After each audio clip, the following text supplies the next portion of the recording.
Hi అండి. Hi అమ్మా. ఈ పరిపాలన వచ్చి 30 రోజులైంది కదా, మీకు ఎలా అనిపిస్తుంది? ఇప్పుడిప్పుడే కొద్దిగా బాగా చేస్తున్నారు అనిపిస్తుంది. నేను ముఖ్యంగా ఫస్ట్ నుంచి పసుపు జెండానే పట్టుకున్నానమ్మా. నాకు పసుపు జెండా తప్పక మిగతా ఏమీ ఇష్టం లేదు. తెలుగుదేశం పార్టీ అంటే చాలా ఇష్టం. 30 ఏళ్ళ నుంచి చాలా బాగా చేస్తాను. ఎందుకంటే ఈయన అడ్మినిస్ట్రేషన్ చాలా బాగుంటుంది నాకు. సిబిఐ అంటే గ్రేట్. అందుకోసమని ప్రతి క్షణము ఫేస్బుక్లో ఫైట్ చేసిన, వాట్సాప్లో, ఇన్స్టాగ్రామ్లో అన్నిటిల్లో ఫస్ట్ నెంబర్ 1.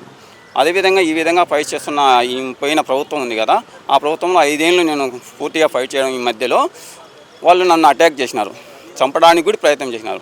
ఎన్నో బాధలను భరించిన కూడా విజయం వచ్చింది. మనకు టీడీపీ గెలిచింది, ఆ విజయం వచ్చింది. ఆ విజయాన్ని కూడా పంచుకుందాం అనుకుంటే ఆ పంచుకోవడానికి కూడా అవకాశం లేకుండా పోయింది. అందుకు నా మనస్ఫూర్తిగా ఇక్కడికి వచ్చిన. అదేవిధంగా మీకు ఇన్ని రోజుల నుంచి నువ్వు ఆ పార్టీలో అంత సేవ చేసినావు కదా, నీకేమొచ్చింది అడుగుతున్నా కొంతమంది నన్ను కొంతమంది అడిగినందుకు గాను నాకు గౌరవప్రదంగా తిరుమలలో నాకు మంచి పదవి కావాలని నేను అడగడానికి వచ్చినాను ఇక్కడ. నారా లోకేష్ గారిని లేదా నారా చంద్రబాబు నాయుడిని, ముఖ్యమైన అందరిని, ఇంకా కొంతమందిని కలిసిపోదాం అనుకున్నాను. అంటే వీళ్ళు ఓడిపోయినప్పుడు మేము కలసలేకపోతున్నాం, గెలిచినప్పుడు కలసలేకపోతున్నాం. అంటే నిజాయితీ గల కార్యకర్తలు ఈ విధంగా కన్నీరు కాస్తూ అందరినీ వేధింపులు ఇస్తుంటే మేమంతా వాడికి తట్టుకొని కన్నీళ్ళు పడుతూ ఉండాలన్నా? సమాజంలో గొప్పగా గౌరవంగా బతకాల్సిన మేము, న్యాయబద్ధంగా ఉంటే మేము ఆత్మగౌరవం చంపుకొని బతికినాం 4-5 ఏళ్ళు కన్నీళ్ళు పెట్టుకుంటూ. అదేవిధంగా 4.5 సంవత్సరం నరకం అనుభవించిన.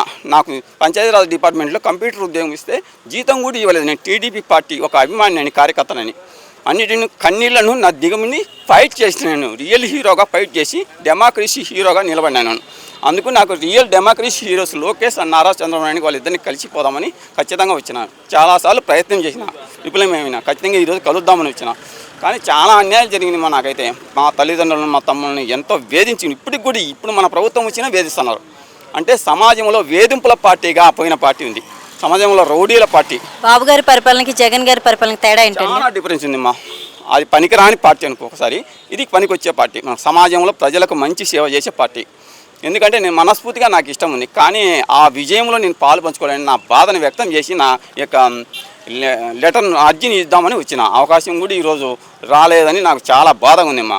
చాలా బాధలు ఉన్నాయమ్మా. ఇదే విధంగా నన్ను చాలాసార్లు అటాక్ చేసిన, అన్ని చోట్ల ఇబ్బంది పెట్టేసినారు అని వెంటనే ఇబ్బంది పెట్టినా కూడా నేను గెలుచుకున్నా. ఈ పరిపాలన ఎలాంటి మార్పులు జరిగాయి అనుకుంటున్నారు? చాలా మార్పులు కొన్ని పథకాలు బాగా డెవలప్మెంట్ చేస్తారు, ప్రజలకు మంచి సేవ చేయడానికి ముందుకెళ్తారు. అదేవిధంగా సంపదను ఏ విధంగా సృష్టించాలనో తెలిసిన వ్యక్తి ఒక్క నారా చంద్రబాబు నాయుడికే ఉంటుంది.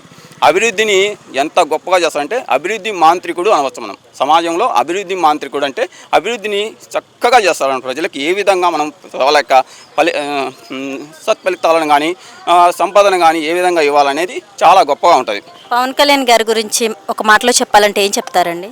పవన్ కళ్యాణ్ గారి గురించి చాలా బెటర్ అమ్మా. ఎందుకంటే ఇప్పుడిప్పుడే రాజకీయ రంగంలోకి వెళ్ళినాడు, ప్రజల సమస్యను తెలుసుకుంటున్నాడు. Very good. సినిమా రంగంలో ఉన్నా కూడా ఇప్పుడు రాజకీయ రంగంలోకి వచ్చినా కాబట్టి అన్నీ తెలుసుకొని ముందుకెళ్తున్నాడు. చాలా వేరే. అమరావతి ఫ్యూచర్లో ఎలా ఉండబోతుంది అంటారు? మన బాబు గారు ఉన్నారు కాబట్టి సూపర్గా సక్సెస్ అవుతుంది. ఖచ్చితంగా మంచిగా ఉంటుంది, అందరికంటే గొప్పగా. ఇప్పుడు ఈ ప్రభుత్వం వచ్చి ఇసుక ఫ్రీగా ఇస్తుంది కదా, దాని మీద మీ అభిప్రాయం ఏంటండి? ఇది పేదలకు ఒక పండుగ లాంటిదమ్మా. ఎందుకంటే పేదలు అనేవాళ్ళు ఒక ఏదైనా పని చేసుకుందాం అనుకున్నా కూడా ఇసుక లేకపోతే పని ఏం చేసుకోలేరు. ఆ ఇసుక రావడం వల్ల పనులు బాగా దొరుకుతాయి. అప్పుడు పండుగ వాతావరణాన్ని సృష్టించడం. ఎందుకంటే పేదలకు పట్టెడన్నం కూడా దొరకని పరిస్థితుల్లో ₹1 దానం చేసే వాళ్ళు ఎంత సంతోషపడతారంటే అంత సంతోషపడతారు. నేను అనుకున్న సంకల్పం ఏంటంటే 2024 పేదలు నవ్వే పార్టీ రావాలనుకున్నా, టీడీపీ పార్టీ వచ్చింది. అదేవిధంగా జనసేన కూడా రావాలనుకున్నా, బీజేపీ పార్టీ రావాలనుకున్నా, చంద్రబాబు నాయుడు చక్రం తిప్పాలనుకున్నా, అన్నీ నేను చెప్పిన సంకల్పంగా దైవ సంకల్పంగా జరిగినాయి. అందుకే తిరుమల రమణునిగా నాకు దేవుని కడపలో కానీ లేదా తిరుమలలో కానీ నాకు దైవ సేవ చేయటకు చిన్న పదవి కావాలని కోరుకుంటున్నాను. Okay, thank you.